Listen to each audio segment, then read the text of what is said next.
All right, and we are live. Greetings, I am Toglin, Hell's Harlequin, and with me is Misa. Hello. Anyway, we're talking about the infamous Amos Yee. Yes, yes, we are. Oh man, this It, whole existence just seems to be a shit show. yeah, but might as well milk what we can out of it because I'm sure he'll fade into irrelevance soon. That's true, probably. I mean, I still think that's the main reason he made his pro pedophilia comments and videos and things.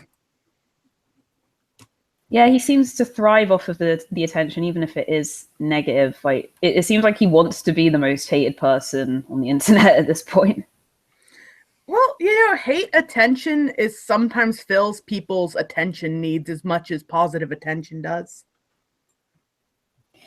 I know, but like if he's lying about that stuff, that is a bit messed up to do, even Yeah, if it is for attention. I don't know if he's lying. Kind of like one of the things Logic said is that he is an outspoken anarchist. Mm, I mean, yeah, there are legitimately people who believe in the stuff that he was talking about, and I mean, his reasoning and his arguments were very poor, even just looking at it like objectively, like giving one example of, oh, there's one person here who was quote unquote molested as a child, and their lives are fine. And as somebody who indulges in this kind of content, you should know that anomalies do not mean that we should just allow people to do whatever. Um, He you know. thinks we should take less care of our children than baby tigers do. Like, I mean, than mother tigers do, because um, apparently tigers have a strong sense of discipline. If their like babies go out of the like safe area and stuff, they'll actually discipline them and put them back to safety and whatnots. They believe in corporal punishment. Oh wow. Oh my gosh. So yes, But humans should take less responsibility for their children than mother tigers. I don't understand his arguments in the video. He seems to just be kind of drawing at straws, and I don't get it. I mean, if you want to spark up controversy for the sake of it, then I guess you do you. But I mean, I don't know. I kind of also expected everyone to react a bit differently because everyone just kind of jumped the gun and were like, "Oh my god, he supports pedophilia. We have to make like loads of videos on it." And I expected everyone to be a bit more like, "Okay, but this is Amos though. Like, maybe we should think about this before we comment on it." I don't know. A lot more people jumped on omnipolitics than they did Amos, and he actually, weirdly enough, he has even worse views than him if his views are true. See, I remember jumping on Omnipolitics as well, but I didn't know the guy, and I didn't like know like his whole channel was based on pedophilia and stuff. So I was thinking, okay, well this is a pedophile channel, but with Amos, it's like I can't tell if he believes this stuff, and I don't know if I should comment on it because I can't tell. Yeah, that's why I decided rather than devoting a video to it, we'd just do a stream on it. Because I think it's interesting Yeah, enough to talk about, but probably not that, like, I don't want to invest the hours that it would take to make a video. yeah, that's true. I've already made like enough videos on pedophilia. I cannot be bothered to do it again. Right? Uh, Oh. I don't understand why we're having this discussion. In fact, the fact that people are like that there's a large enough community to support pro pedophilia, like it just makes me sad.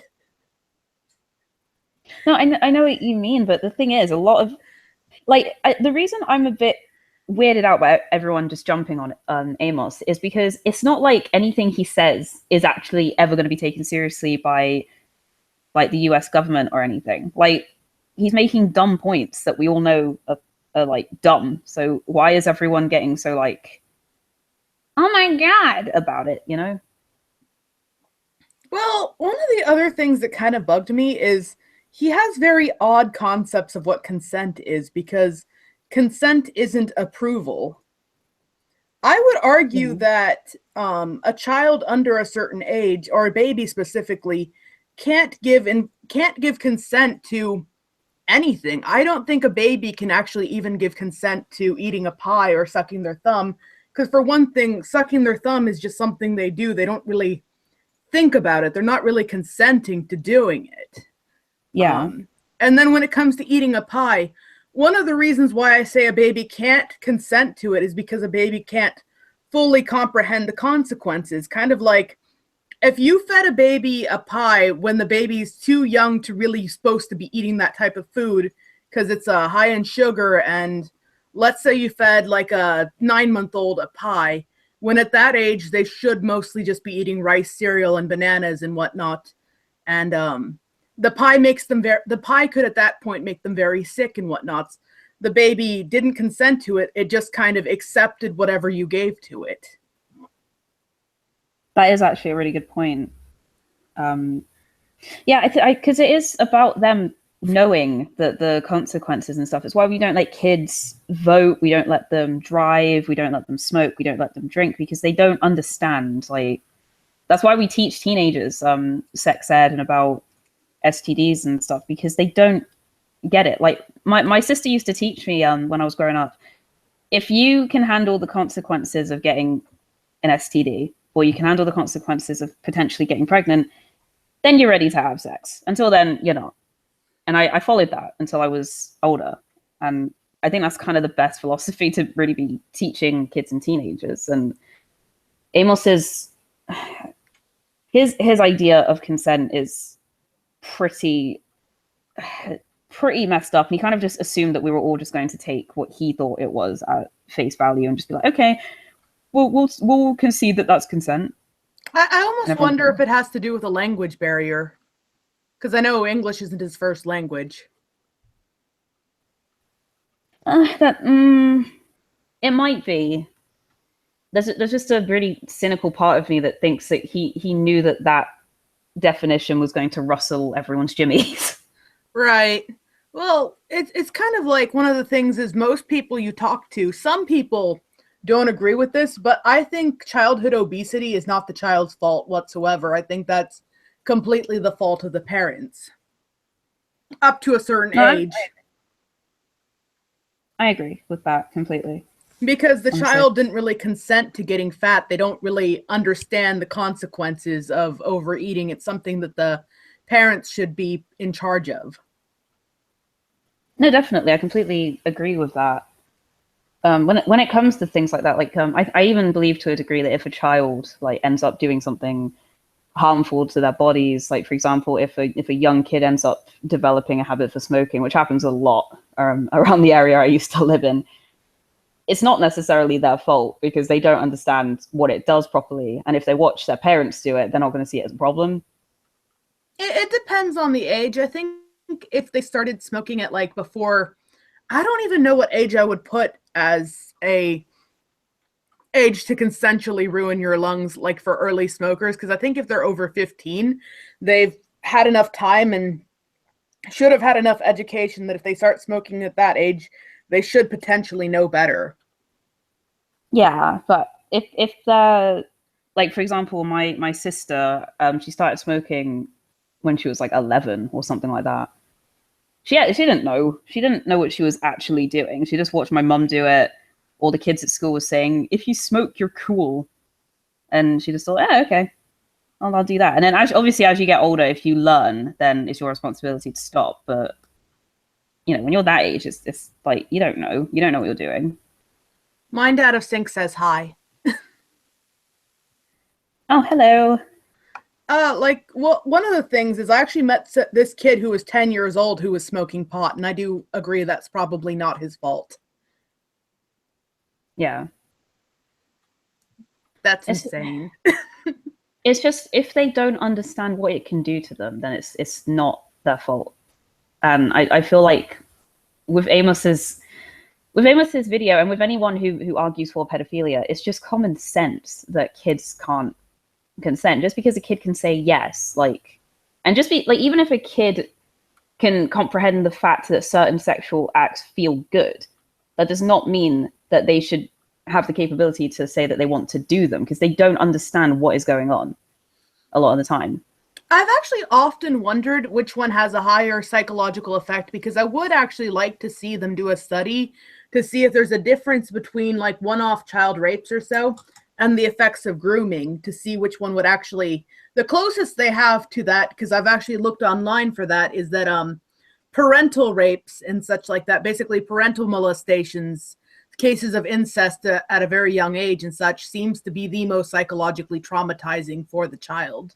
And that's the closest I can find for any studies on grooming. Right. Well, that would make sense, I guess, because you're building up that trust with somebody, and that person is evidently breaking it by taking advantage of you. So that makes sense.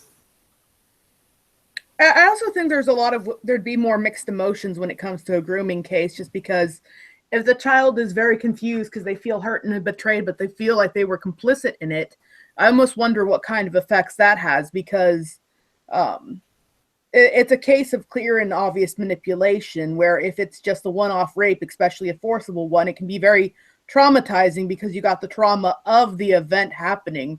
But other than the trauma of the event, especially when it comes to things like stranger rape, people might have anxiety about going out in public and things. But from what I understand, they don't necessarily have the no longer trusting your friends and family issues. Yeah. I don't know. Like, I can't say which one's more traumatic because there's been no studies done on it, nor would it really be fair to say that, oh, well, that's not so bad. Yeah. That's kind of why I get annoyed with people like Amos and people like Cut Progress and just people who push the idea of pedophilia being okay, because a lot of them have never been molested and they don't know what it's like. And they always cite this one study. I can't even remember what the guy is called. I've actually read that study, and one of the worst things that annoys me is it's actually a very fascinating study. It just is very misrepresented in quote mind.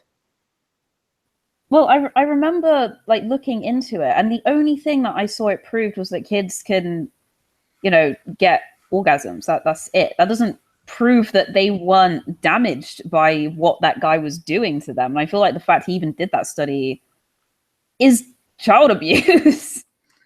Well, that's okay. So that must have been a different study, because I actually read the study that OmniPolitics linked, and all it because he was saying that it's not the initial act of sex that has the thing. It's basically the post trauma, and the study I read was just basically all it did was confirm that if you've been raped and you have good family support, you're more likely to not develop mental illness. That's all the study pretty much said. Like, no shit. Like, if people treat you nicely afterwards, you might not develop any mental trauma at all, or at least nothing like overtly mental illness or like personality disorder wise. That's like obvious though. Oh my good lord. Now, well, they said the study was mostly about seeing if there was hope for people who've been through those situations. So that's why they conducted it. Not to justify it, for goodness sake. No. Oh my lord. Oh my goodness, if someone did something terrible to you and your family was there and very supportive, you might have a higher chance of getting over it. Who knew?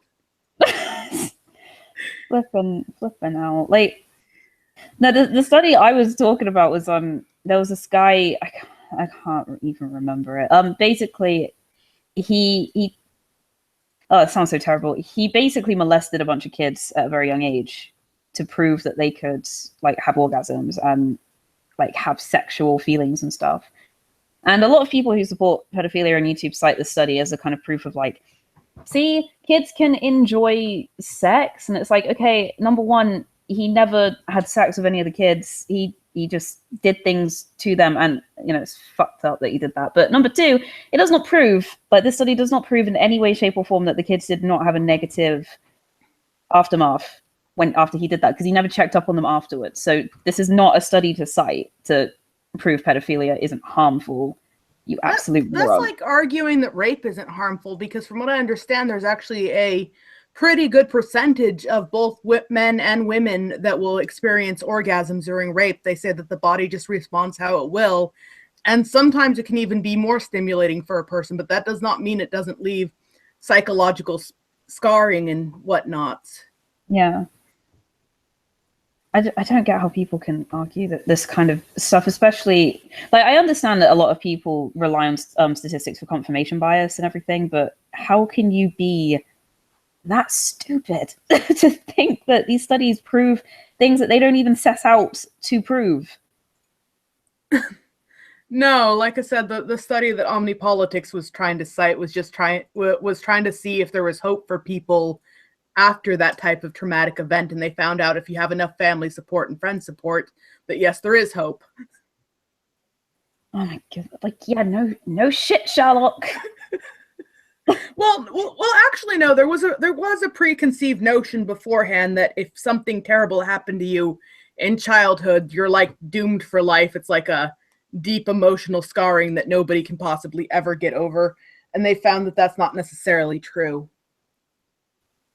Well, that's good at the very least, but that's a ridiculous thing for him to cite. Like, I know he said that video wasn't well done when he was trying to, defend it and stuff, but come on, dude. No, he basically quote mined the study and just kind of completely misrepresented what they were even trying to do with the study. Yeah, it seems like that's what he did. I read all 36 pages of the study. Thank you very much. Why would you do that to yourself? Huh? Why would you do that to yourself? I watch wildlife documentaries for fun. It's really not outside of the stuff I might read anyways. Oh, fair enough. Oh my god. Like, I don't know, back to Amos, like, I don't believe he believes anything that he's saying. I really don't. Maybe not. He is, like I said, he does have some total anarchist views, kind of like he even said in that interview with Jeff Holiday that he thinks kids should be able to get tattoos and whatnot. Okay, if he actually believes this kind of stuff and he is a complete, like, anti-government input at all, I'm sorry, dude, but you need to do more research into how harmful these things can be to kids, especially when it comes, because they don't understand that what they're doing is going to harm them in the long run. You can't just let kids do whatever the hell they want. They're kids. They don't know what they're doing. Yeah, it's kind of like if you offered a kid ecstasy, you'd be like, "You like candy? This is even better." They'd be like, "Well, sure, I'll try it." Oh my god, that's so true. Because a lot of kids are up for almost anything. Yeah, because kids don't question things like that a lot of the time. And if you get a kid that does question stuff like that, that's a very smart child, Oh my good lord. The thing, one of the people say in the comments is that it's the parents' job to prevent tattoos. I would say yes and no, because you have to consider there's a lot of irresponsibility of parents, and a lot of kids can basically still do things behind their parents' back. Because, their parents could be drug addicts that don't care. Even if the parents care, though, kids can always find a way. Like, I used to sneak out to go to parties and whatnot, and my mom gave a lot of shits about me, but I would still find ways to get out and do that kind of stuff. Like, if kids want to do something enough, they will find a way, because they know their parents and they know how to get around their parents if they have the ability to. Yeah, it's kind of like a lot of laws. Well, it's like you can't. It's like the legal drinking age here is 21, and it's not like the parents can easily prevent people younger than that from drinking. You could say it's the parents' responsibility and whatnot, but sometimes you have to have the establishments help enforce such things. Yeah. Like, because what's going to prevent the kid from drinking if they can go up to the bar at age 12 and get a drink with or without their parents there. Like sometimes kids can, as you said, sneak away from their parents and whatnots. Yeah, like it's not difficult. Like I was a child recently, you know, and I remember being able to do that kind of stuff. I think if I wanted to go to a bar and grab a drink, I looked old enough, and I probably could have gotten away with it if I wanted to. Like my sister used to do it too. She told me about it. She used to sneak out, go to clubs and stuff because she copied what my mum used to do. It's not necessarily just the parents. You know, you have to teach the kids why this stuff is bad. How lax are you guys as pubs and bars, honestly? Like when I go to the bar, they ID me at the door. It's funny actually, because when I was younger, I used to get away with getting drinks from pubs and stuff and bars. But the second I turned 18, I suddenly was constantly getting ID'd. It might have just been stricter policies at the same time, kind of coincidental. Yeah. It might have been. I was really annoyed though, because I was like, really? I've never been ID'd. This is the first legal drink I'm buying. Are you kidding? I had issues where the fact that when I was working as a cashier, I had to ID absolutely everyone, whether they looked 9 or 90. It was just our policy we put in place. So if you didn't have your ID, despite how old you looked, you couldn't buy cigarettes. It was just, you know, the company policy, whatever. And I had so many like 50-year-old women like screaming at me, like, I'm doing my job. Go away. Oh my gosh. No, it's true, because they actually had secret shoppers that would be like older and pretend to leave their ID. And if you actually didn't like ID them, they could actually get you fired. So. Oh Lord. And it's like that in the shop I work at the moment. Like, if you even have the slightest suspicion someone is under 18, you need to ID them, because we get random checks from the police, or they'll sneak in and pretend that they're underage. You have to do it every time, and you know you can get personally fined as well for it. Which I am a student; I can't afford to be taking those kind of risks. You know, that's interesting. Is somebody in the chat just asked what's wrong with anarchy? Well, there is some arguments to be had about. You know, government, like I think it's a healthy thing not to trust the government. I think that everybody should never completely trust their government. It's just makes sense considering that corruption is very rampant. But the problem is when it comes to things like environmental policies and things of that nature, and making sure that people get valid educations, if there wasn't any government system in place, how could we ensure such things would actually be enacted? Yeah, that's true.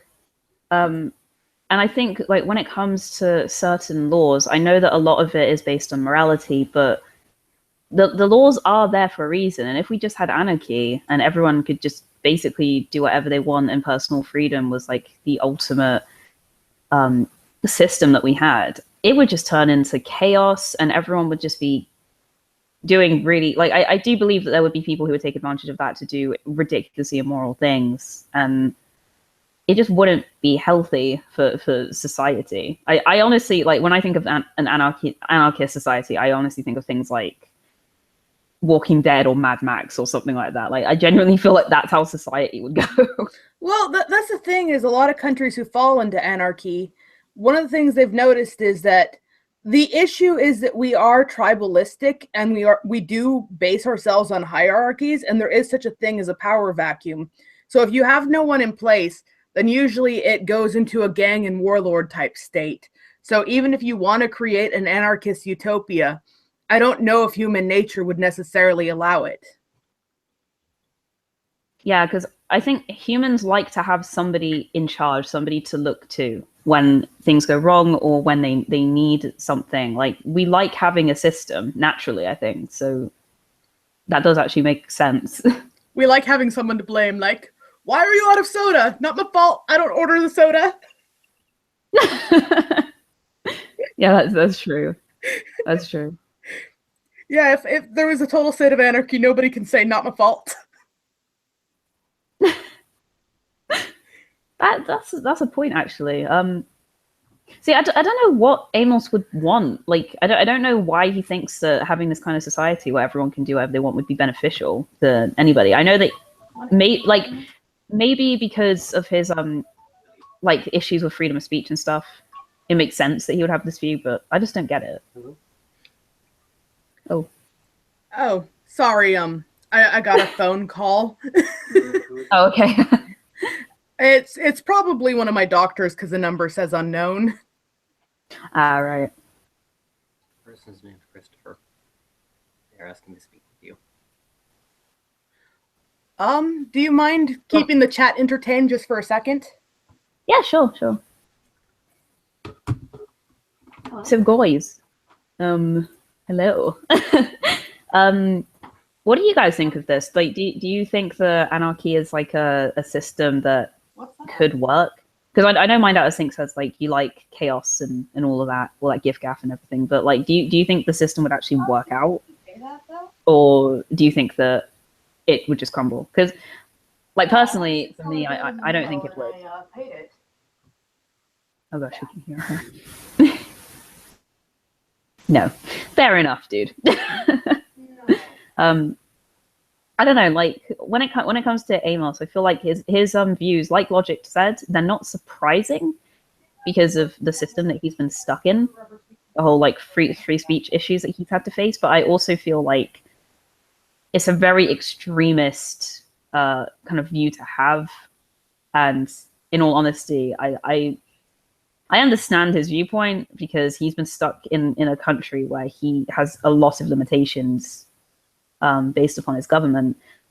And I'm not saying that the UK is even remotely comparable, but like, you know, here we have hate speech laws and all that kind of stuff. And it's very difficult to speak out against stuff that you disagree with here without being called a bigot. But I would never want for the government to disappear as a result. I would just rather be able to have the ability to question them and to, you know, democratically change certain things if society feels like they're wrong or whatever. I don't know. Like when it comes to the pedophilia stuff, to me, the arguments were so dumb that I just don't see why everyone got really like crazed over it. And the fact that there's people out there who are saying things like, "Oh, you guys were arguing against it in a really terrible way." I think a lot of people just know that it's common sense to not fuck kids. So I don't like, I've made a 30-minute video with sources and stats and studies and shit. I put a lot of work into that video, basically debunking the idea that fucking kids isn't harmful for a majority. So I just don't see the point in doing that again, personally. Like I've tackled this topic so many times, I just don't see the point in tackling it again. And the thing is, with Amos's like study, well, not study, but like case study of that one child that didn't have negative effects after they were molested. To me, saying that is the equivalent of saying, well, you know, there was one person who got mugged and stabbed, but you know, they lived and they're fine. So we should just allow muggings and stabbings to happen. Like you can't do that. Like if the minority aren't affected, like what the fuck about the majority of people who are? Like you can't use that as an argument. Anomalies happen, yeah, but that doesn't mean that we should legalize it. Now, Mind Out of Sync, I actually agree. I actually like when I first watched his channel, I thought he was a bit like over the top. But I did enjoy his stuff. I supported him when he was prosecuted for what he said. And I wanted to support him. But it is difficult because I can't support this one stance of his. Okay, I'm so sorry about that. Oh, it's okay.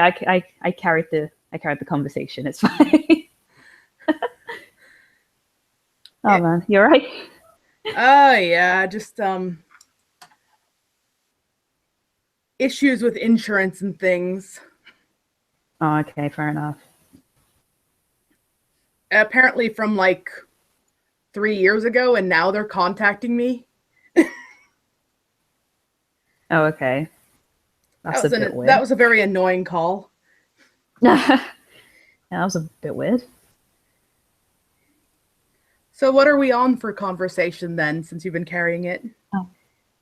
Well, Mind Out of Sync just said like it sucks because I really like Amos Yee, but I can't support the shit he says. And I was just saying about how like when I first started watching his stuff, I thought he was eccentric and over the top.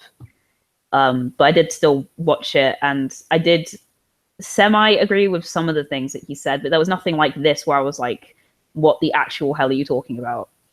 You know? I've always thought he was a little aggressive just because he was saying a lot of things that I guess a Western audience would like to hear, but one of the things I always wondered is if he was just parroting points to be edgy. Yeah, because it seems like it.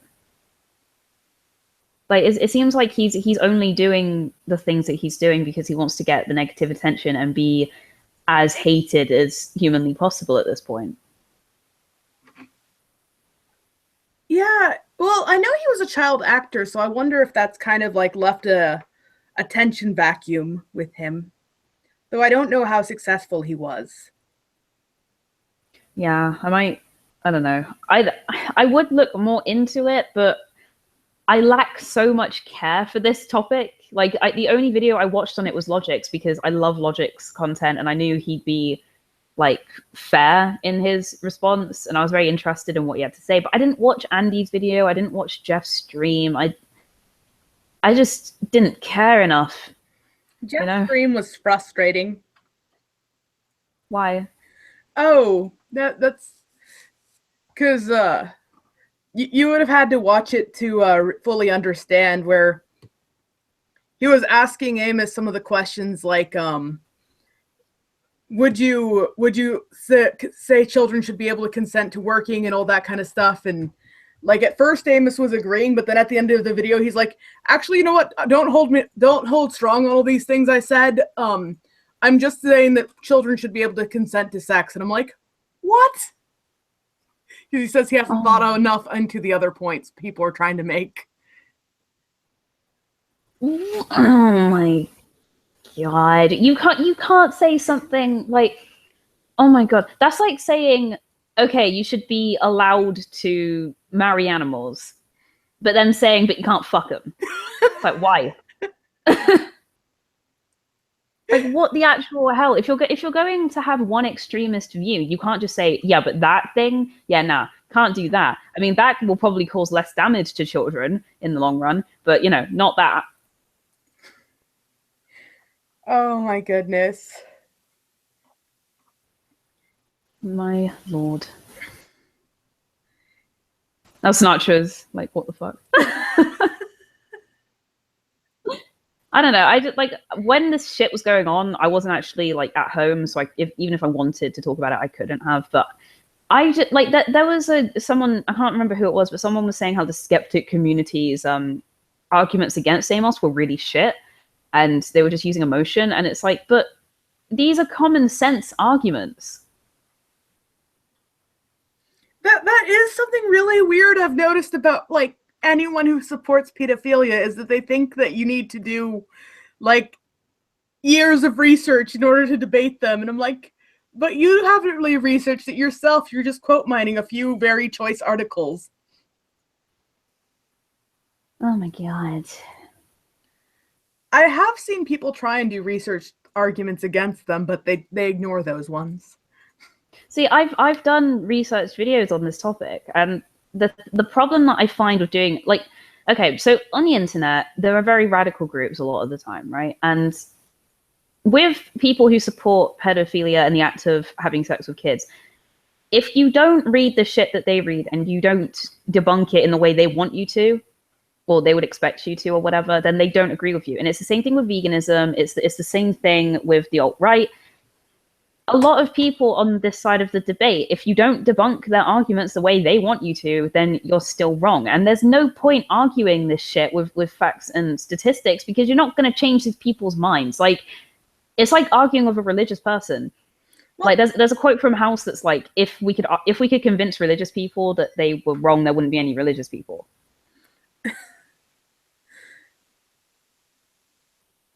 Religion's not a topic I want to touch.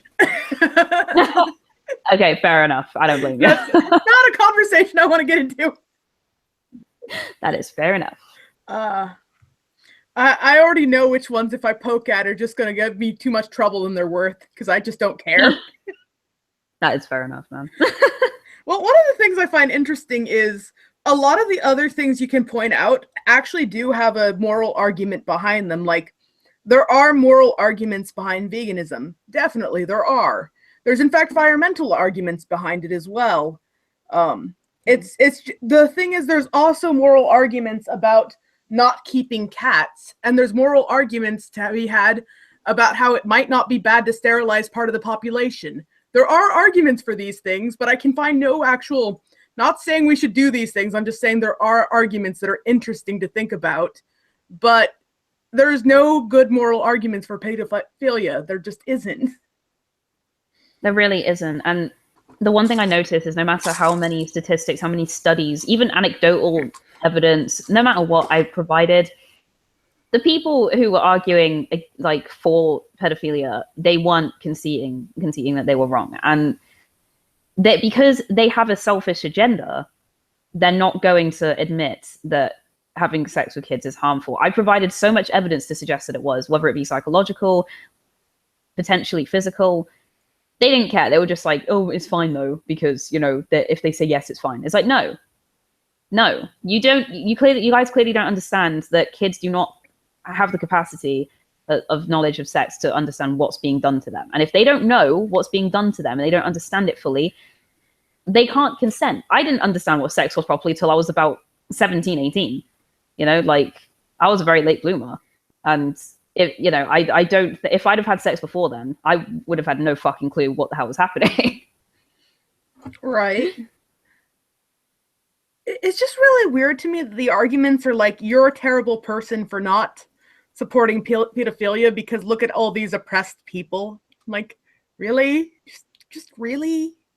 Like, it's just really weird to me because there are groups of people which you could argue for, like, how come schizophrenics don't have as many advocates as pedophiles? I mean, literally, schizophrenics are more likely to have people abuse them than they are to be, you know, the people who shoot things up and whatnot. So they actually are a vulnerable group that not many of them actually do things, but yet we think of them as crazy people who can snap and like shoot up buildings and things like that because they hear voices. How come they don't have advocacy groups like as prevalent as that? It just doesn't make sense to me. I have a small amount of sympathy for the fact that they can't help that they're attracted to kids, like the smallest amount of sympathy. But the second they act on it, they are a bad person. It's kind of similar to like how there are certain people who, like, I read a book a while ago on serial killers, and a lot of them were also like rapists and stuff, and they had urges that they felt like they couldn't control. And to an extent, psychologically, I have slight sympathy because they didn't know how to handle the emotions that they had and the feelings that they had. But that does not mean that what they did was justified, and it doesn't mean that what they did was okay or that they're victims, because they're not victims. If you fuck a child, you're not a victim. You're a monster for doing that. I wonder if they should have, like, you know how they have a suicide hotline? Maybe they should have like a murderer hotline and a pedophilia hotline so that if people have these urges, they can call someone. Oh man. Have someone talk them out of it gently. No, put the gun down. Do not shoot the person you have tied up.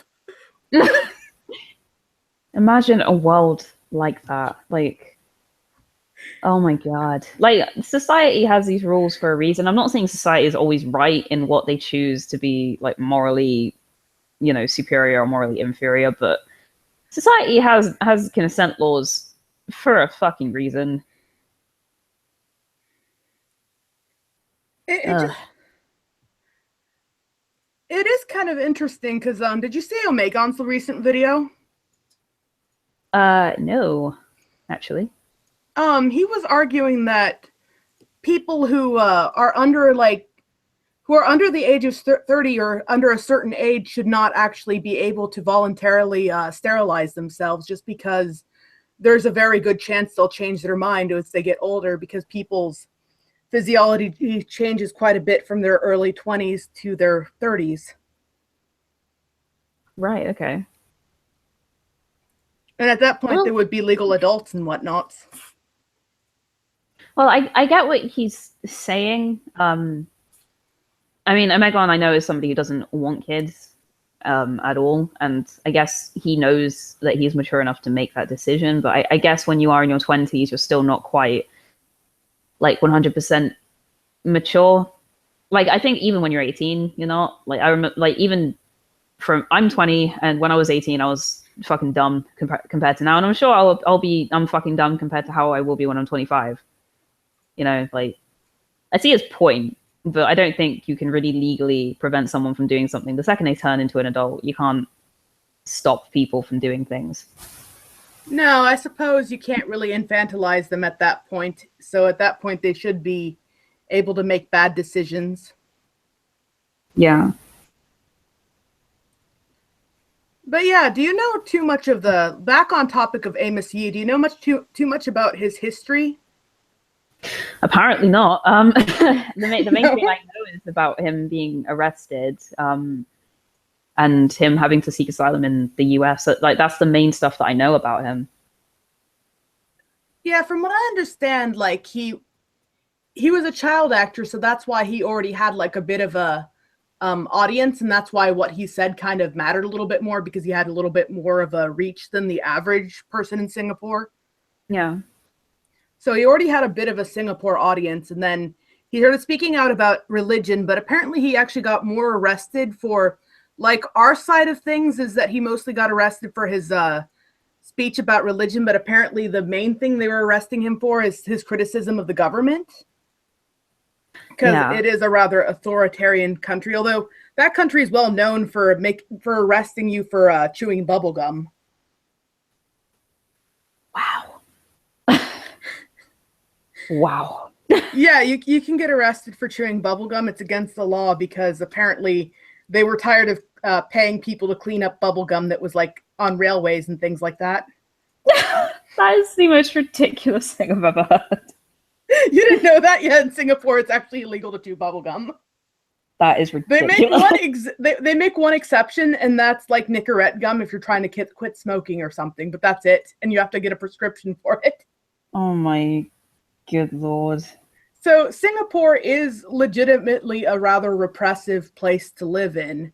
It might actually explain some of his very anarchist views, because kind of going from a very authoritarian government would give people an interesting perspective. No, I understand that, and I mentioned that earlier, that like I understand why Amos has the views that he has, but I think like as somebody who likes, you know, laws, because they do to an extent protect people, I just don't see why we should give up our laws. Just like I get why he has his views, but you know that the laws are there for a reason. In his country, obviously, it's a lot more morally gray, but you know, like over here, you know, the laws to an extent do work. I think there should be some new laws, and some laws don't make sense to me. I'm not completely happy with the laws, but the concept of laws I'm not bothered by. Yeah, there are some in the UK that still like hate speech laws. Oh my god. That's pretty messed up stuff. Oh, yeah, definitely. I think that's the issue, is that him speaking like his normal provocative speech that would like get everyone up in arms in Singapore, in the US, people are just like, meh. Yeah. I mean, like, speaking out against the government is the most American thing you can possibly do. I mean, not even our forefathers trusted the government. That's why they gave us the Second Amendment. So we're founded by people who didn't trust the government. That is true, yeah. Like, it's not controversial here. I think Logic actually brought that up, of like a lot of the stuff that he's saying over here, no one's going to really care. No. Like, if you like go around criticizing the American government, especially like up here in Alaska, you just kind of be a conformist, because that's what everybody does. That's basically our pastime on Sunday. Oh my gosh, that is probably why his first like main video for his comeback was about pedophilia, just so that he could stir a bit of shit so that people could remember who he was. I know one of the dumbest things he said though was that he feels like the American government is just as oppressive as Singapore because he got more jail time in the US than he did in Singapore. Although I know he was facing a lot more jail time in Singapore. That's why he illegally came here. Oh my god. Really? Really, dude? Really? Oh my gosh. I don't know if he actually went to prison here because I think he was just detained, because... Yeah. But from what I understand, it wasn't a pleasant experience. Well, no, but to be fair, he did come here illegally. And it takes a long time for them to sort stuff out. Like, I will have to agree that our immigration is pretty messed up. Like, my mother was an American citizen, and like she moved to Mexico, but unfortunately, like, actually she was in Mexico illegally. Go figure. And she had me and my brother with a Mexican guy, right? So because of all these complications, do you know how long it took me and my brother and my mom to move back to the US? How long? 3 years. Wow. And like technically, because my mom never lost her citizenship to America, me and my brother don't have we don't have immigration cards. We were completely nationalized, so we are unquestionably U.S. citizens, and we can never get deported. Well, that's good at the very least. Because we were born to an American parent, so. Yeah. But the cool thing is that I still have a Mexican birth certificate, so technically if I wanted to reclaim citizenship in Mexico, I can. So that's kind of neat. So if shit hits the fan where you are. Yes. I can run to Mexico. I don't know if that's a better option. I don't know. I know somebody who lives in Mexico says it's pretty dope, but obviously it's not great. I think the only reason that he likes living there is because he just hates America so much. Somebody's asked if I speak Spanish very well. No, not at all. I used to speak Spanish, and I remember speaking Spanish, but I just kind of lost it. I'm like that with Swahili as well. I remember being young and speaking it and listening to my dad complain about me and my brother in Swahili. But now I'm just like, what? Dad, speak English. I remember being in school and having people have a very difficult time understanding me. Why? Because I spoke Spanish. Oh. And I had a thick Spanish accent. So. Oh, okay. People were very confused because I had red hair when I was a child. Right. Everyone used to ask me and my mom if my brother was adopted. Well, because he looks Mexican. He looks very Mexican. Like, people are like, oh, did you adopt him? No. My mom's like, they are biological siblings completely. Oh, man. Ah, poor boy. You know what's really weird is he lies about his race now. It's the weirdest thing ever.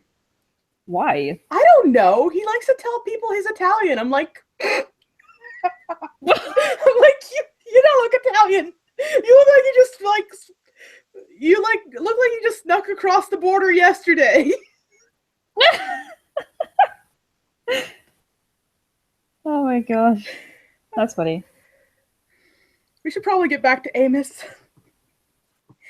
Yeah, we probably, unfortunately, should. Him and I guess one of the things I'd like to bring up is his if he is so pro-pedophilia, I wonder why he did make a false rape accusation against that one person. That is one thing that's been bugging me to no avail.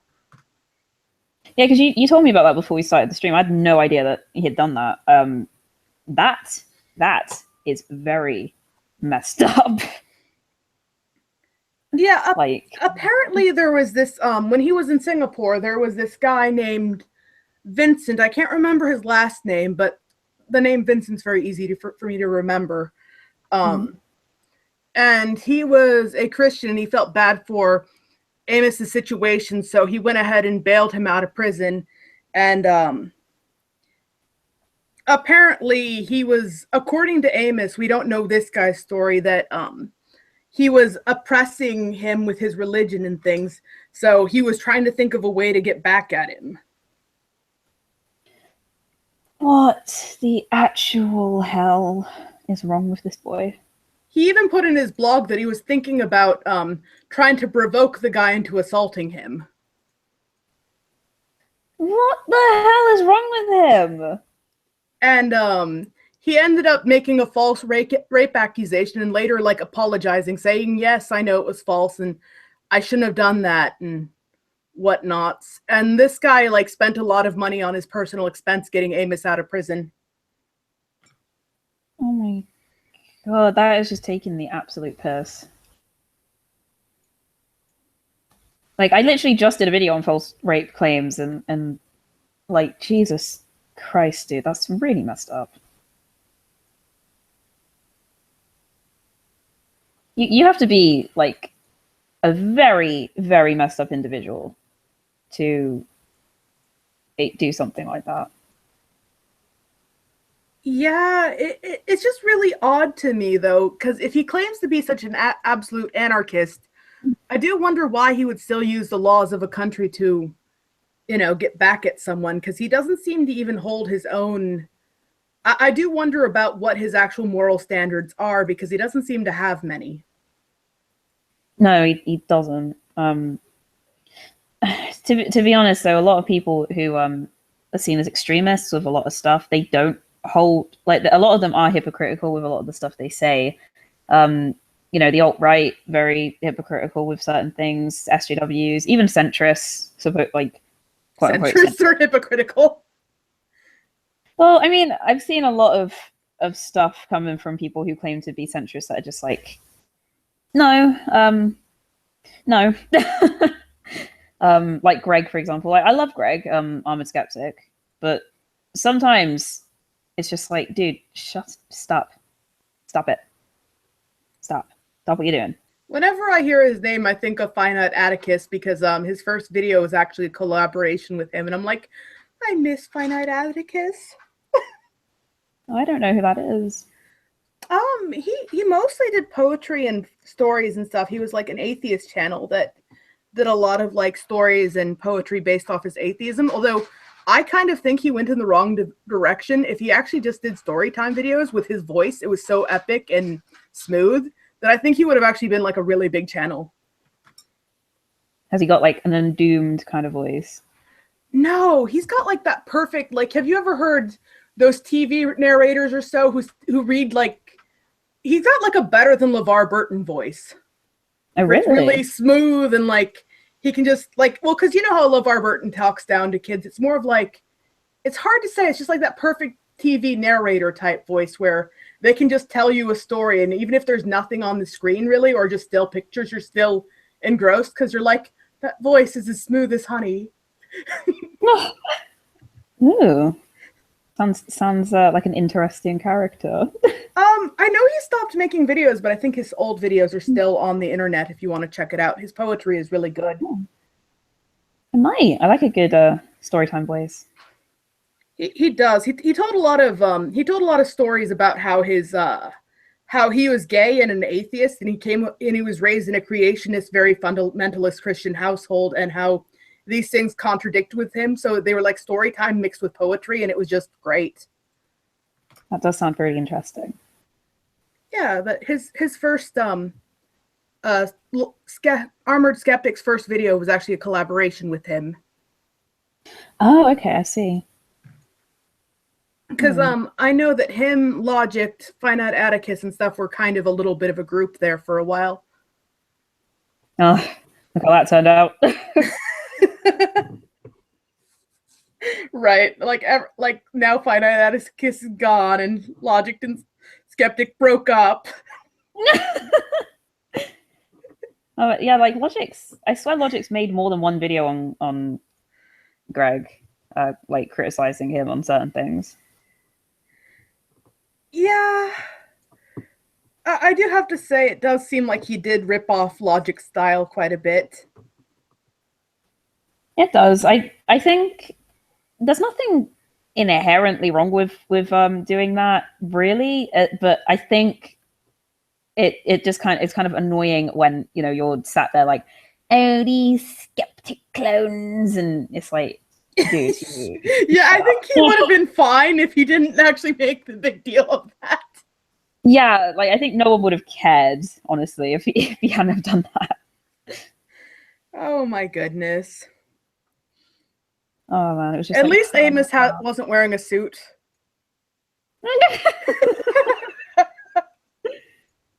Oh man.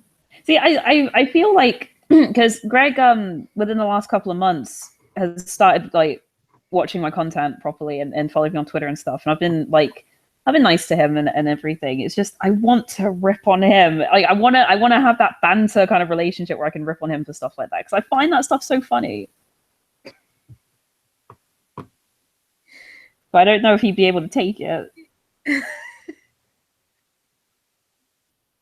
Bless his cotton socks. So we've covered the pedophilia video, and we've covered his and we've covered the stuff that went down in Singapore. Is there anything else we can talk to about with him, other than, like, I do wonder about because there is a lot of edgier channels up right now, but I've noticed that a lot of edgier channels have actually seemed to be getting a huge crackdown from our genre community, whatever people choose to call it. Yeah, that's true. The thing is, I don't know what the hell is happening to this genre. Because like we have diversified our content a lot, which I think is actually a really good thing. Like we're not just going after SJWs and stuff now, which is great. But at the same time, I feel like a lot of the big people in this genre, they're very reactionary, especially with stuff like this. And a lot of people who aren't in our genre think that we're all just moronic and none of us look at things with factual information. And I get crap about that kind of stuff all the time, even if I've done a video on it, on like a topic that has factual information on it, because they just assume that because I'm a skeptic, that I don't, like, I'm just very reactionary and emotional and stuff. I don't know what the hell is going on with us, like, at all. Well, I've noticed that we've been kind of starting to really I don't know how I feel about the current sort of policing of the genre / community, because it seems like a lot of people are being sort of, I suppose, tone policed or so would be a good term. I don't usually like using that term because it's a little bit cringy, but yeah.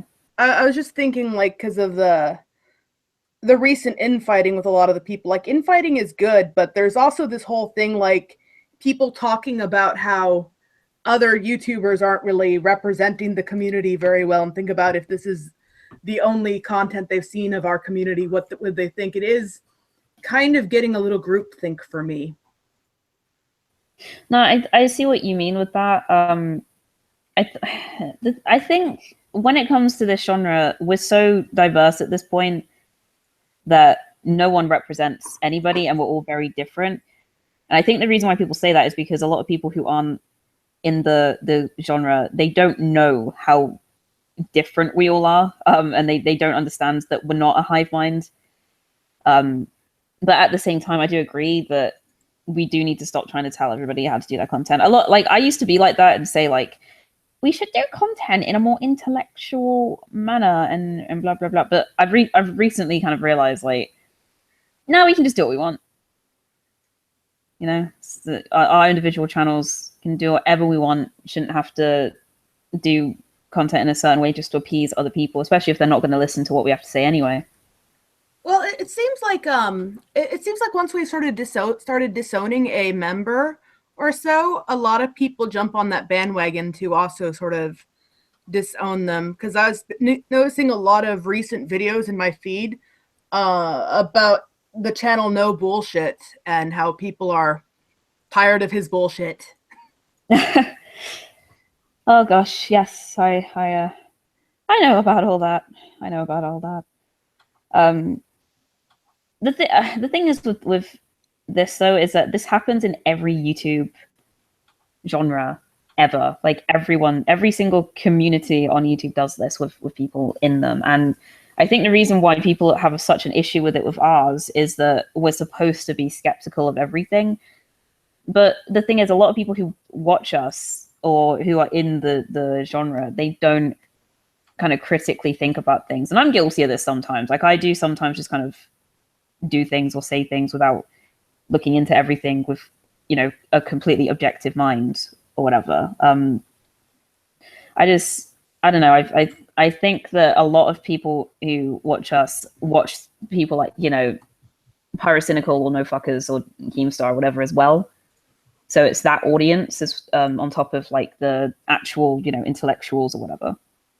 Well, what kind of got me into this genre is I already have that sort of in real life, I actually tick people off a lot because not only do I think about things critically, I don't know if I'm a critical thinker or if I'm a person who likes to think of things from many, many viewpoints, because I am terrible about playing devil's advocate about everything, even things that I'm very strongly morally opposed from. I like to try and see what their argument is and see what the rationalization stuff. So when somebody has a strong viewpoint, I will actually just purposely argue the other side and see why they came to that viewpoint, just because I'm a lot of times more interested in ideas than feelings. So yeah. I actually piss a lot of people off. So that's kind of what drew me to this whole thing. That makes sense. That makes complete sense. Just because, as you saw at the beginning, I was actually trying to sort of defend Amos's position, but that's just sort of a natural tendency I have, just to see what your arguments would be. No, I get why you did that. And I'm seeing some people doing that, like Ramphany, for example. He did that in his videos on Amos, trying to give him the benefit of the doubt and stuff, which I really do respect him for doing.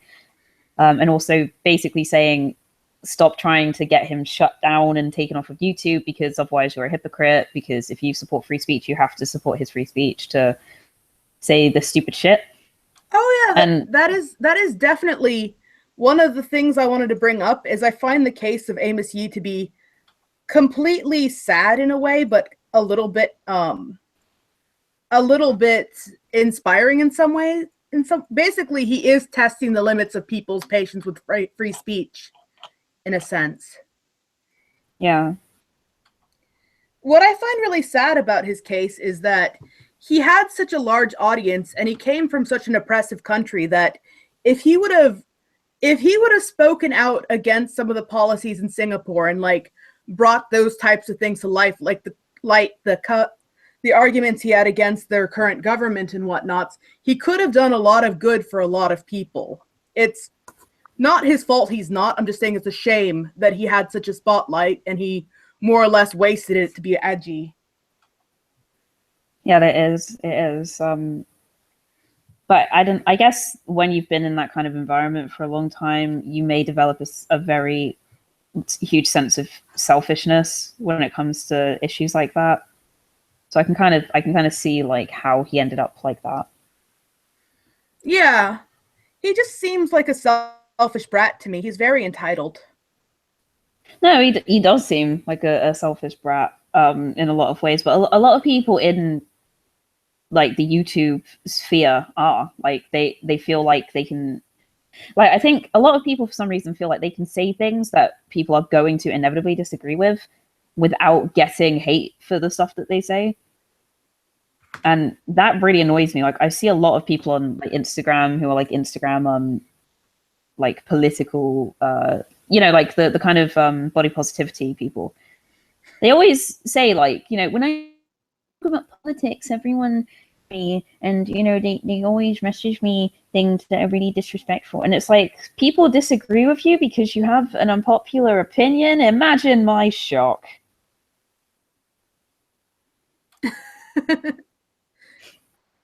I don't know.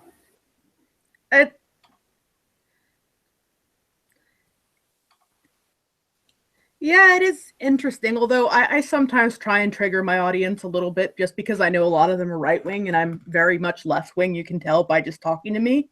So I'm just like, by the way, climate change is the thing. No, I get that though, because like when you do this kind of content, if you are more to the left, you do kind of attract a lot more right wing people, and you are just kind of sat there like, if I say this thing, they're gonna get really annoyed with me. Oh, actually, no, my audience is one of the best audience ever. They'll just be like, I'm right wing and I don't agree, but I still think you're cool. I'm like, okay, well, I didn't trigger you. Because yeah, I do have a good audience. They haven't gotten upset with me. I just like to pretend that I'm poking at them, just seeing how far I can go. Well, it's good that your audience is like that.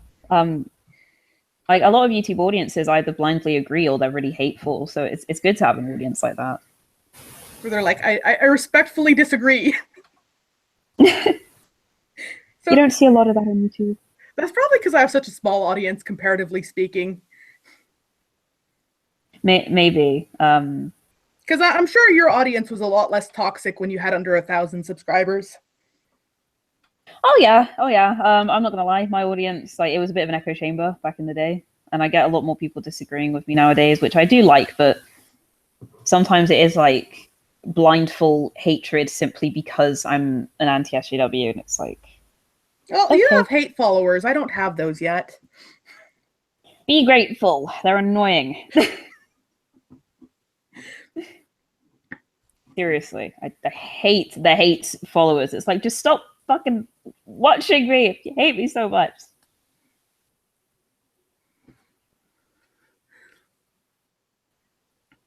Somebody pointed out in the chat that it seems like Amos Yee is getting a lot better treatment than Omnipolitics because he got pretty much flagged out of YouTube.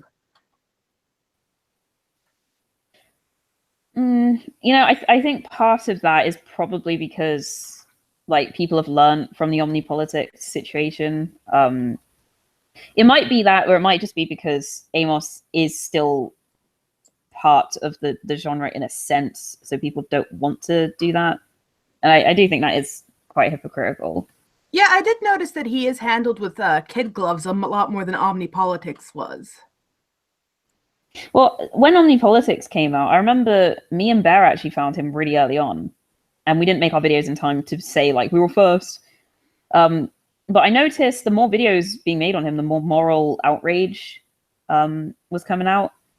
Which I you know, at the time I was like, well, good, because he's a fucking pedophile supporter. But it is kind of like, well, then can't we give Amos the same kind of well, I treatment? actually really liked Suit Yourself's video because Suit Yourself might be inflammatory and very emotional, but he's consistent. He was just as consistent with Amos as he was with any other, because he's really the one who cracks down on a lot of the pedophilia videos. Like, I swear, he searches them out, because even when it's not something the others are talking about, I know Suit Yourself still does.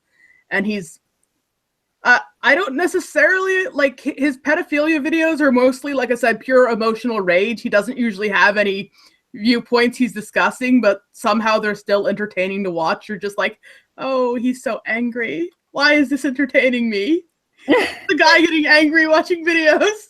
But at least it's consistent. He's very consistent across the board. No, I get you. I love Suit Yourself's content. He's very stubborn. He kind of reminds me of those stubborn old men. Back in my day. Oh man.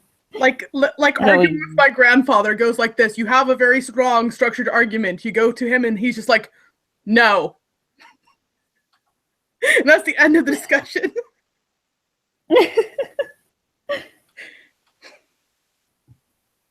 Oh my gosh. No, I understand, like, what people are saying though. Like, the thing is with this skeptic community is that a lot of the time we do, I say we, but I mean like the community as a whole, act very hypocritically a lot of the time. And I know that people like to say, yeah, but we do criticize our own, and it's like, yeah, but you guys only do it when everyone else is doing it. Mine Out of Sync has a good point. She says that omnipolitics, well, Suit Yourself said omnipolitics, being a pedophile is the same as being a child rapist. I will have to agree that they're not the same. It's kind of like wanting to kill your neighbor is not the same as killing your neighbor. No, I can agree with that. Yeah, it isn't the same. No matter how much you fantasize about it, it's not the same. Your neighbor's still well and alive and doing the things they do. Yeah. You know, recently there's been a massive influx of people critiquing the community at large. I don't know. I feel like this Amos thing has kind of highlighted what I think our main problem is, and well, not the main problem, but one of the main problems, and it's that we all just kind of jump on stuff. Not all of us, because I can't keep up with trending topics regardless, so I barely ever really talk about stuff that's trending. But like, you know, a lot of us jump on shit without any real information, and we only jump on it because everyone else is, and it's not really based upon our actual moral compass. I feel like this situation with Amos is very similar. I jump on topics, but only if I care about it and look into it, but then I'm usually one of the last ones to respond because of it. No, I get what you mean with that. Like, if I don't think something is worth talking about, I don't talk about it. Sometimes one of the things that kind of bugs me is when people jump on non-issues. Like, I don't remember exactly what it was, but it wasn't even like a feminist propaganda thing. It was like some sort of girl power thing where it was just basically girls complaining about first world problems, but there wasn't really like much feminist into it. It just seemed like one of those normal girl power things that you see coming out normally, and everybody was like acting like it was the worst thing ever. I'm like, I remember seeing stuff like that as a kid. That's nothing new. I mean, sure, maybe we should have male parody of that, but whatever. No, I get what you mean. It's just at the moment, it's at a point now where a lot of channels aren't doing as well as they used to. So everyone's kind of trying to jump on anything that will get them views. And a lot of the time that happens to be just like really stupid little, you know, oh, here's not a bedroom feminist, but, you know, the equivalent of what a bedroom feminist used to be like. Well, I remember there was this one anti-feminist who had issues with like some sort of ad that said girls can do anything they put their mind to. And I'm like, okay, that seems like a nice positive message. I mean, you could argue that maybe they should have messages like that for boys too, but they're just like, no. I'm like, what? Yeah, it does sometimes border on like ridiculous, some of the things people make content on nowadays. You're just like, what? I have seen some of them that I'm just like, you wonder why feminists think we're sexist. I know, right? Like, the only decent argument I could see is maybe we should have a male parody, and I'd be like, okay, right on, I could agree with that. Yeah, like, that is such a non-issue. Right? Oh, I don't understand this genre sometimes. I feel like a lot of people have just kind of joined it. I don't want to say specifically to hate on women, because I don't want people being like, oh, Misa's an SJW, but it does sometimes feel like that. Like, some people have just joined to legitimately be racist and legitimately be sexist. Well, I kind of wonder about something is, I wonder if there's such a thing as an anti-feminist lens, because I know there's the feminist lens where it's kind of like a viewing the world with a confirmation bias, right? So I'm almost wondering if there's a reverse of that, because I've been seeing a lot of things that don't make sense to me. So I'm almost wondering if, because some of it's even some of the more old-time YouTubers who used to have more fair points, now they're going a little bit more hyperbolic. And I know I'm being terrible playing the pronoun games, not naming names, but it's just, they're not a big enough deal that I want to start drama. But I just noticed that there is a little bit of a lens going. No, I understand. I get you. it does feel like that sometimes. Like sometimes I even catch myself doing stuff like that. Like if I see like an article from maybe Everyday Feminism and they have a legitimate point, I'll kind of actively, without even thinking about it, try and find a problem with it. And I have to stop myself and think, wait, but this point makes sense. Calm down, Misa.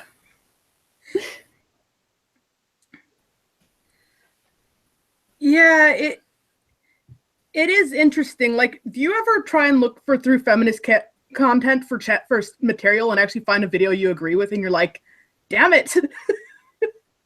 Yeah, actually, I've done that a couple of times. I'm just like, oh, I haven't got anything. There's stuff here that I actually like do agree with.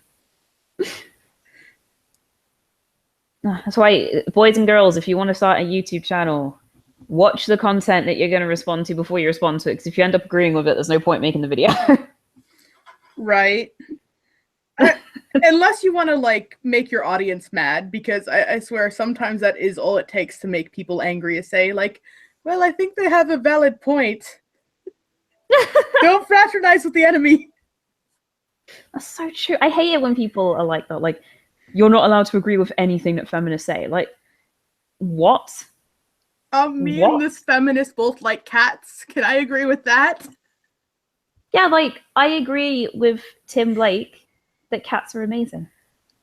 I still want to make... I was thinking about doing a video where I'm going to talk about why you should never declaw your cats.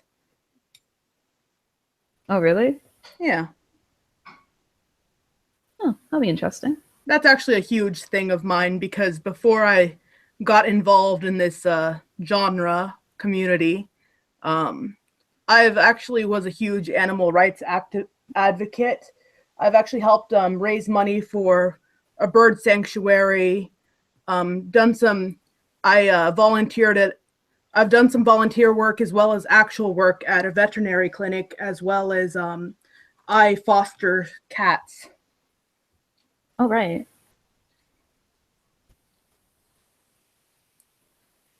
Well, that would be different, like, in terms of content. That'd be good, though, to diversify a lot more. Not really. My content's always been diverse. I mean, one of my first videos was looking into a pro-anorexia site.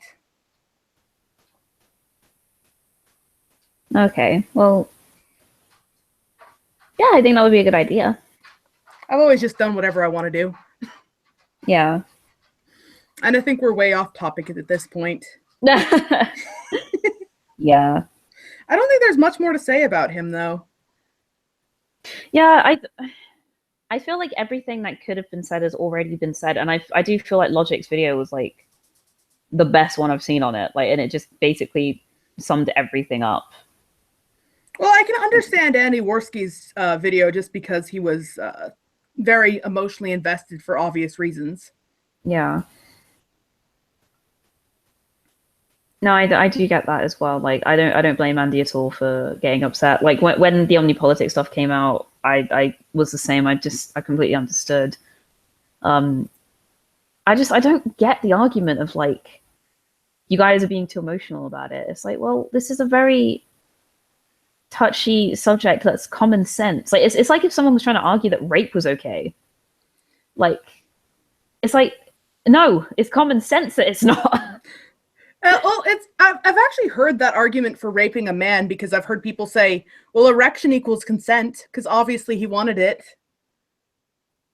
And that is the most ridiculous shit. Like, that ticks me off. Like, whenever somebody says that, I'm a very non-violent person. In fact, I'm a pacifist. But I still want to slap them. I've never ever hit anyone in my adult life, but I still want to slap them. I'd want to slap them too. That's really, really messed up. Like, I don't know, people who argue that kind of stuff, it's absolutely ridiculous. Just there's no like actual academic argument you need to make for that. It's obvious with the psychological effects afterwards and the damage it can cause. It's obvious that it's not okay. It's like trying to argue that murder is always okay, or like something that's really obvious. And you know, people who are being edgy and being like, no, it's fine. Oh, like, what's terrible is if I would have gotten my friend on, like, who declined from being on here, he he came up with the worst rape joke ever, and he's just like, if someone's going to rape you, just yell rape me, and then therefore you can never get raped because you just gave your consent, and they might lose interest.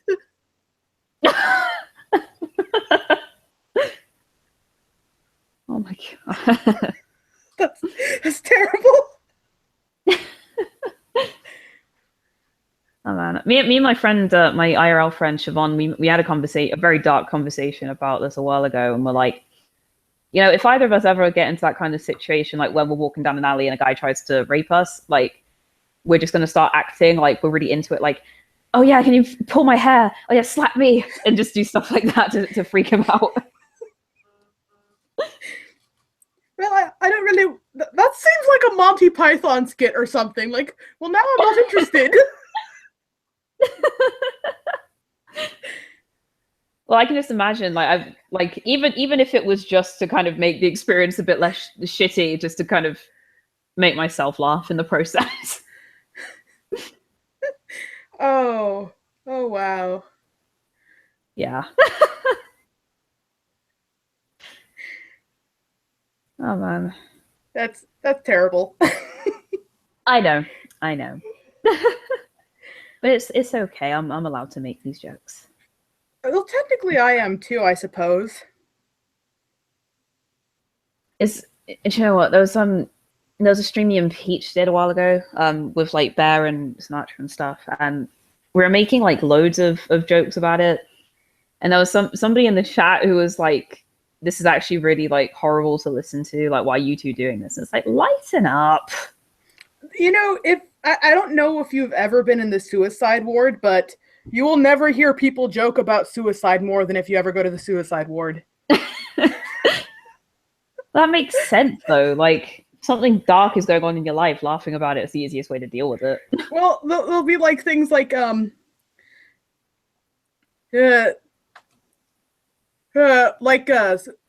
like, you know, ask things like, well, can I get a cup of coffee? Oh, I do warn you, our coffee's kind of strong, so it might be a bit bitter. Well, at least it's not going to kill me, or will it? That might be good. Just stuff like that goes on there all the time. When I was intensive treatment, everybody was so bad, and we were all giggling about it, and the therapists were just shaking their heads at us. Like, what's wrong with you people? I get for like people who they don't have to deal with certain things, they're probably just like, how can you joke about that? And it's like, how can you not?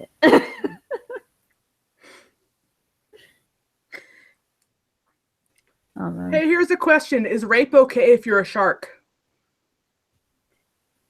Why specifically a shark? Because that's their main way of procreation. Male sharks actually have raping fins. Their back fins actually have little grooves in them, so they can actually hook themselves onto a female shark and forcibly inseminate her, because shark sex is never consensual. Unless you're a hammerhead. Oh man, that's They have raping fins.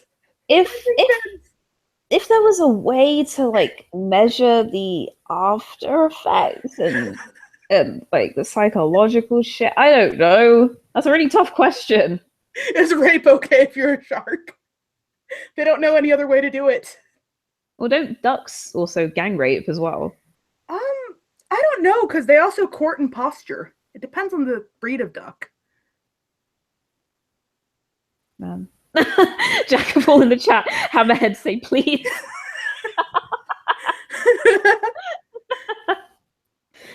Oh man, I don't know. That's a really tough question. I guess animals don't have the same kind of moral compasses as humans do. So they have special fins to make it easier to rape. Yeah, like that just seems like natural selection telling them it's fine. So I that's a really tough question. Ask a great white. Were you traumatized when they raped you? Oh my god. Oh, that's terrible. I'll have to, before I give a definitive answer of my opinion on that, I'm gonna have to do a bit more like thinking and philosophical contemplation and research. Oh, I thought you were gonna say you're gonna go have a conversation with a great white. Oh, I could also try and do that. Excuse me, do you have a moment of your time to fill out this survey? Oh my god, I can imagine if we had the ability to talk to animals, and I just approached them like, so I assume that because you're a male great white, you are a rapist. So could you fill this out for me, please? They'd be like really offended by it. Oh man, don't tell feminists, otherwise they'll start killing male sharks, saying that they're part of the patriarchal shark system. Oh my god, I want to make a parody video talking about that. Do your like wig and be like, we need to talk about shark patriarchy. So like sharks are like totally part of the patriarchal system because they rape to reproduce. We need to murder #kill all sharks. Kill all male sharks. Yeah. At least they're easy to identify because they're raping fins. That is ridiculous. I'm gonna tell my brother that. My brother loves sharks. Let's see if that fact blows his mind. No, female hammerheads travel in large groups. That's to keep male sharks from raping them. That way they only breed with the biggest and strongest of male sharks. So hammerheads actually do have consensual. That is intriguing to me, that they don't care about the rape aspect. It's just so that they can get with the best shark. Yeah, because they don't want to be raped by a lesser male. Well, if you're going to be raped by somebody, it may as well be a. Well, what I mean is, it's not rape. They actually do. Male hammerheads actually have to do courting and whatnot, and the whole pod of females will breed with the biggest, strongest male they come across. Or group. I don't know what it's called when you have a grouping of sharks. I just call it a pod because I know that's when you have a grouping of whales and other large creatures like that. Well, that makes sense, I guess. That is really odd. That's a really odd fact. I should not know these things, should I? It's interesting that you do, and it makes for good conversation. I studied a bit of a little bit of evolutionary biology and things, so I studied a lot of things about animals and whatnots. I was thinking about getting into evolutionary psychology when I was younger. Oh, right. I don't have a degree or anything, though. To be honest, degrees fucking suck, so I don't blame you. Just because money and time and all that jazz. And the fact that uni, it just sucks. It just sucks. That's right. Female hammerheads don't want no beta males. You know, I've been thinking about this whole concept of like the alpha and the betas in human courting and all that, and it is really bad. But like, I'm kind of like I was recently kind of half dating this dude a while back, and he's recently come out to me and told me that he cross dresses now, and like, you know, he likes to be more like feminine. And one of the things that caused a bit of a conflict with us is that I'm naturally quite submissive, and I can't be dominant to save my life. Like, I'm terrible at it, and I don't enjoy it. And he doesn't really like being dominant, and he likes being submissive, and that was like a huge problem with us. And I just kind of realized, like, it's true. Like, a lot of girls prefer alphas and not quote unquote betas, or like, you know, feminine guys. Because he was talking to me about like, no one's going to want to date me now. And I know that was him basically asking, would you still want to date me? And I was kind of like, well, there's probably some people out there who would. Might not be me, but you know. I'm rather indifferent as long as I can get along well with someone. Oh no, like this, it's not like the main aspect of like a person. Like if I like the person enough, I can work past it. Like me and this guy, I wasn't like that into him. Like I did like him a bit, but I wasn't like, you know, head over heels or anything.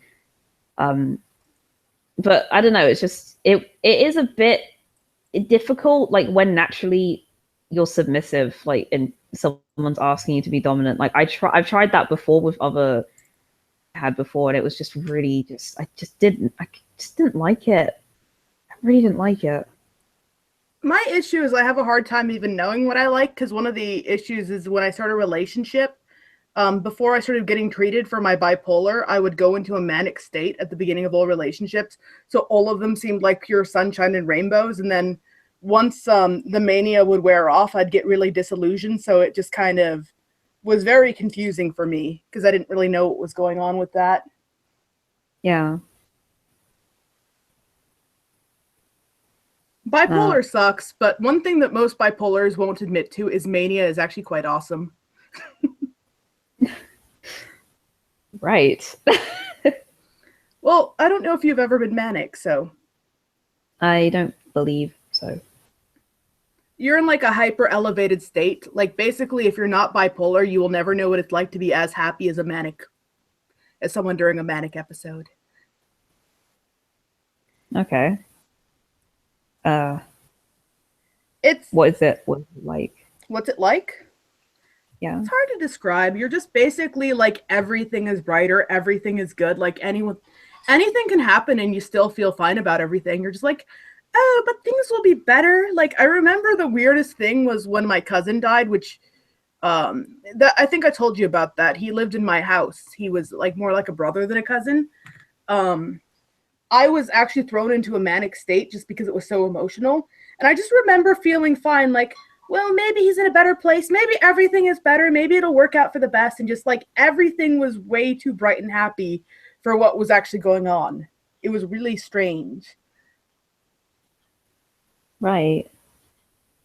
That sounds well, I mean, it sounds like it makes it easier to deal with certain things at the very least.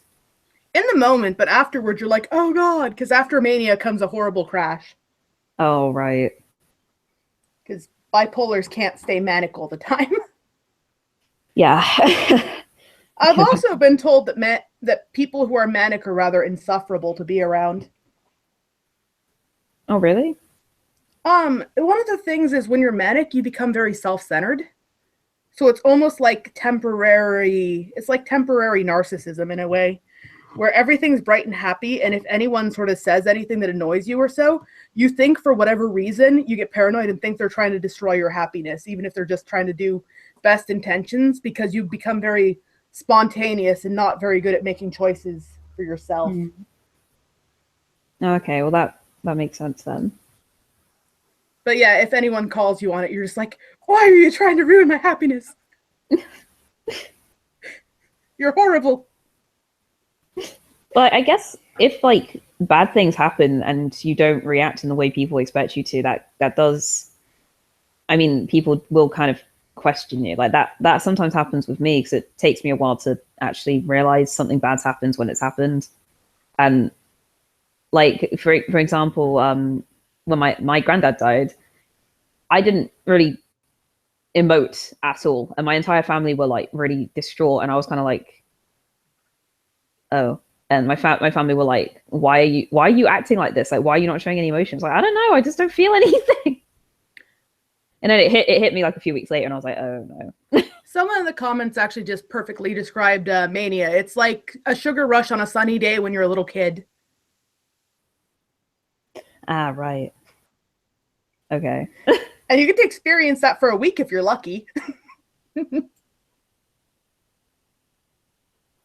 I keep saying that's interesting, but like that's interesting. Well, everyone was suspecting you were bipolar, and you're clearly not bipolar. What, me or you? Oh, you. Me. Oh yeah, like a lot of people were questioning because my mood swings when it comes to certain things are so horrific. My family were actually questioning it too because I've been diagnosed with other things, so they're like, maybe she's just got everything. You can actually get like crazy amount of diagnosis, because some people, I thought I had a long list. I've met some people who have like longer list of things than me. They've just kind of got everything. Yeah, I honestly thought I had everything, but I think talking to other people who have certain mental disorders or illnesses, it's like I think I don't have that. I don't think I have that either.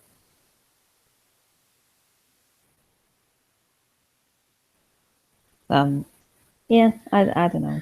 We should probably wrap up the stream just because we are so off topic. Yeah, we probably should actually.